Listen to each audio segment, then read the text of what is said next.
Formula One will begin a new era when the power unit revolution is enforced in 2026, and Mercedes may have already missed a trick in the race.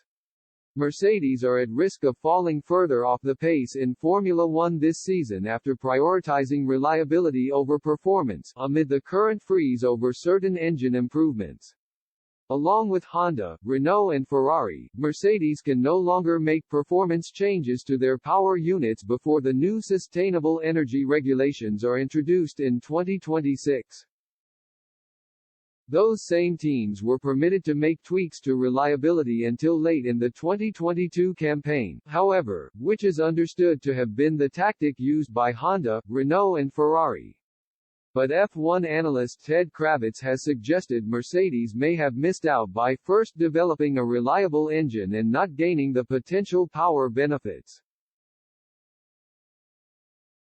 Kravitz, 48, participated in a recent Sky Sports Q&A, where he responded to an interesting question concerning Mercedes' place in the power unit pyramid. Given the sports engine freeze until 2026, there is a theory around the paddock that, because Mercedes were reliable with their power unit last year, they missed a trick in terms of designing it to be powerful but not reliable and then being able to fix the reliability, which was allowed up until September last year.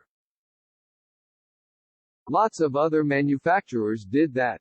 Renault did that, Ferrari did that, Honda did that.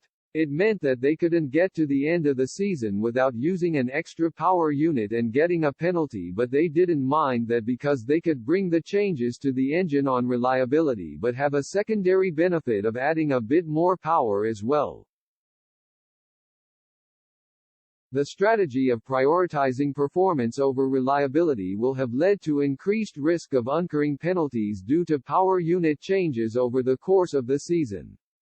However, it would help provide those teams with a more powerful foundation for the campaigns to come before new engines are introduced in 2026. Formula One is changing its regulations in an effort to hit net zero carbon emissions by 2030, with a new focus on the electric power produced.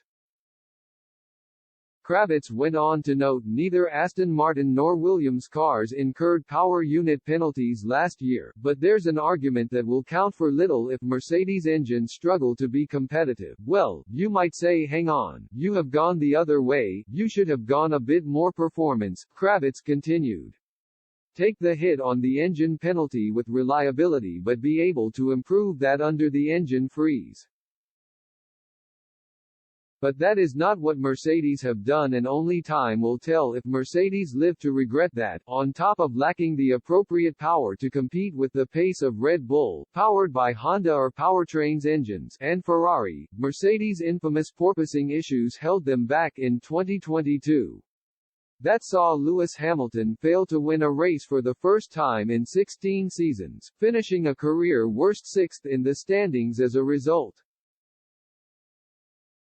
The murmurs emerging from preseason testing in Bahrain suggest Red Bull and back-to-back champion Max Verstappen will still be the ones to beat in 2023. However, it's possible Mercedes' malaise in the title conversation will drag on even further than the upcoming campaign if their focus on reliability proves foolhardy.